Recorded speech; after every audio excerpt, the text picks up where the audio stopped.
Hi everyone, it's Clarissa from The Quality Nerd. It has been so long since I've done a video blog post, but I am also going to post this onto my podcast, The Reboot Nerds, because I am here today to help you reboot your quality management system.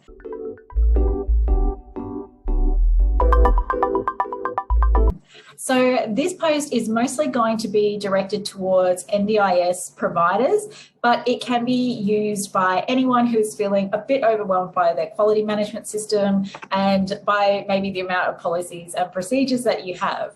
So I am an NDIS auditor. I also audit under HSQF, and I'm an aged care assessor. One thing that I see a lot of, especially for NDIS providers, is that if you have purchased your NDIS policies and procedures, you might find that there is a lot of them. And if you are a smaller provider, maybe it's just you, or maybe you're a very small type of service, you're only delivering one service type, for example, or you're only registered for one registration group.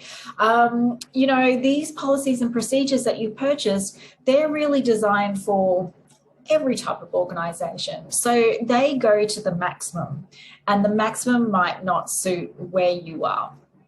So you might find that you've got pages and pages and pages of policies and procedures, like some up to like 300 pages long, and you're thinking, what do I do with this? I'm never going to be able to stay on top of this. I barely understand what's in them.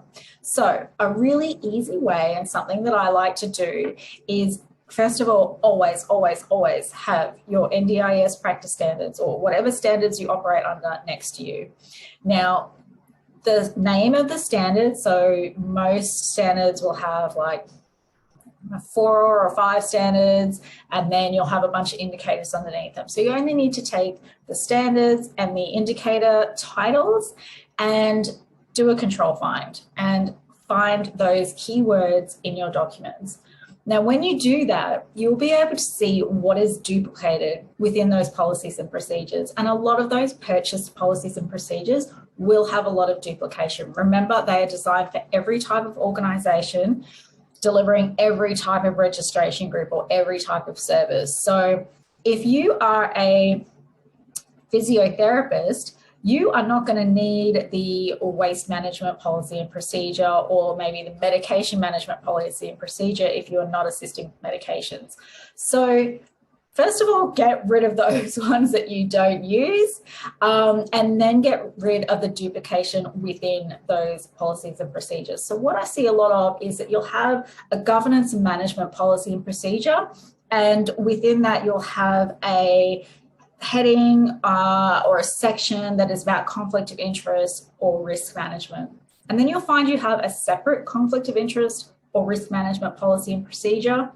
If you're a small organization, do you need both? Do you need both a section in a governance management policy and procedure and a separate conflict of interest policy or procedure, say? I bet you don't. So make sure you find that duplication and then get rid of it. As you're going through with control find, which is a very quick way of doing this, you will be able to read and see, hey, does this really apply to my organization? Am I really doing things this way? Or is there a whole bunch of stuff here that just does not apply to how I run my business? If that's the case, again, take a look at the practice standards that are next to you and go, well, this is what the practice standards say that I have to do. Is that reflected in the policy and procedure? If I'm not doing it, then maybe I have to.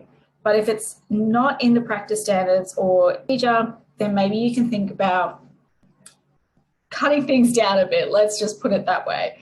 So that is my number one tip for trying to cut down the amount of pages that you have within your policy and procedure manual. So, and always remember that if you want someone to have a look over that, I do provide that service. You can contact me on my website, email me, clarissa@thequalitynerd.com. It's with one S, Clarissa. And I can do that within about half a day. And that will get you on track, hopefully, for your next audit. Okay, thanks. Good luck. If you try this technique, please let me know. I'd love to hear how you do. Bye.